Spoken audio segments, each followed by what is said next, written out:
ഈ കാണുന്ന ഒരു CPU ആണ്. ആണോ? നോക്കാം.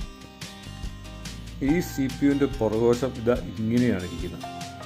നോക്കി, ഇതുപോലെയൊക്കെയാണ് ഈ CPUവിൻ്റെ പുറകുവശം ഇരിക്കുന്നത്.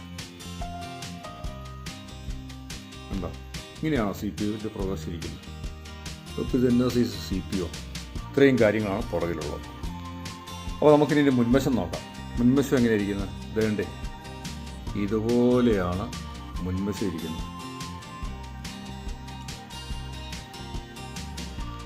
ഇനി CPUവിൻ്റെ അകവശം നോക്കിയാലോ.